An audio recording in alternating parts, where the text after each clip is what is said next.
Hey everyone, hope you're doing well. Hope you're having a great day. Hope all is well. Hope you guys enjoyed my video about legacy planning, estate planning, and how to use life insurance as a tool to preserve your wealth over time. Now, in my previous videos a few years ago, I've talked about insurance planning and a little bit about estate planning, but I really wanted to expand that knowledge in this video and talk about universal life insurance and term life insurance, which are the main ones basically around the globe. I'm not sure if everyone's using it, but basically in North America and European countries, I believe they also use this kind of plan. Now let's go over the first type of insurance, which is universal life insurance. Now with universal life insurance, it's basically an insurance policy that you can actually own over time, as long as you're paying the monthly premiums. Premiums are basically like the monthly plans that you're actually putting into the plan to actually get coverage. It's called the face amount.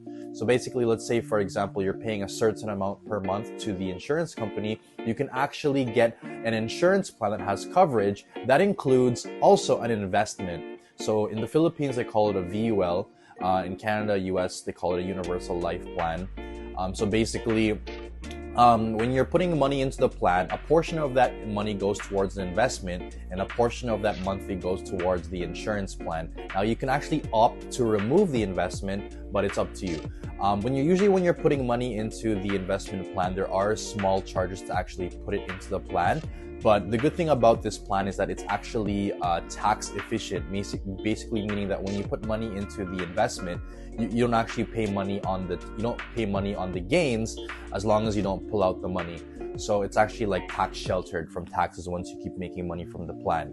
And the good thing is with universal life plans, you can pay it up to 10 years, 20 years, 15 years, 5 years, depending on the insurance provider. So basically, let's say for example, you want to pay up your plan within 10 years, you can actually pay a higher premium, but within 10 years, you actually own the plan and you don't need to pay after 10 years or 20 years. It's basically yours. And all the investments in the plan is actually accruing more profit, more interest, basically over time. So you're getting a tax sheltered investment over time, even after you stop paying and you own the plan. So that's a universal life insurance plan. And there are other concepts to it, but for this video, I'll just talk about the very basics. In my other videos, I will talk about the more complexities of it.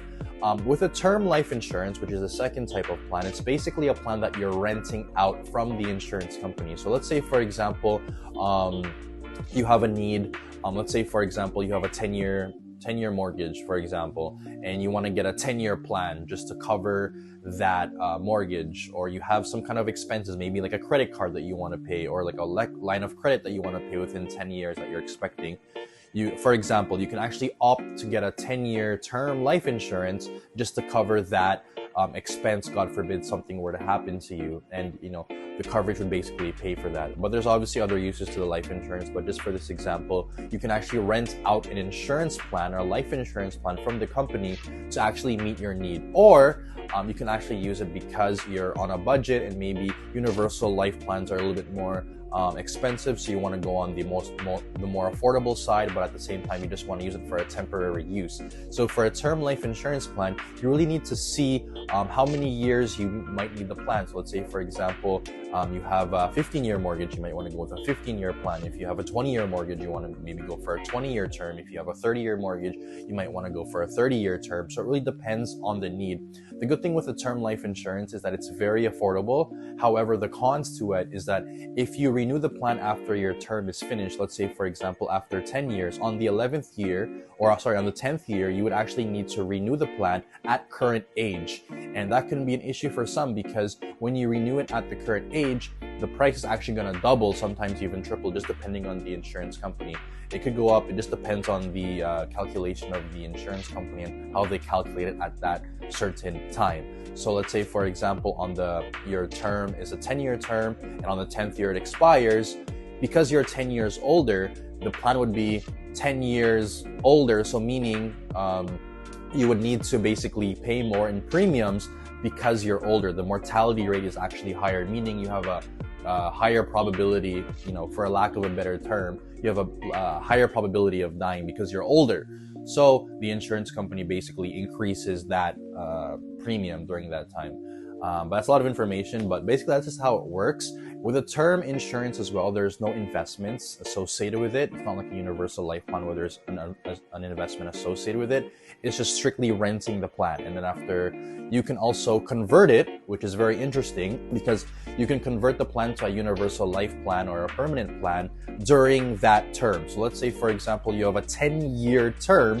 During that 10 years, you could convert that plan to a permanent plan or a universal plan without evidence of insurability. So what is evidence of insurability? It basically means that you don't need to answer any questionnaires about your medical history in order to convert the plan from a term insurance to a universal or a permanent plan.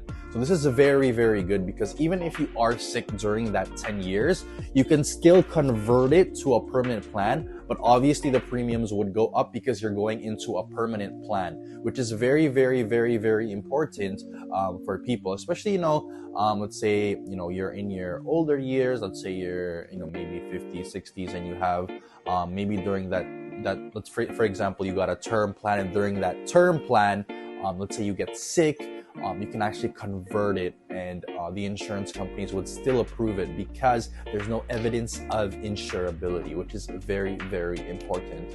So that's pretty much it. I don't want to go into too much details. In my next videos, I'll be talking a little bit more about the complexities about these insurances and actually how you can use it for estate planning. It's very, very interesting. But for this video, I wanted to go through just the very basics of just basically how the product works. So if you have any questions or concerns, you may comment down below or DM me on my social media accounts. If you really enjoyed this content, make sure to like and subscribe. It really helped me a lot. And I'm almost at 1,000 subscribers, so I really, really want to get there. I know you guys can do that for me. Just click that like button down below. Just click it, and I'll greatly appreciate that. So thank you guys so much for watching, and I'll see you in my next video. Take care.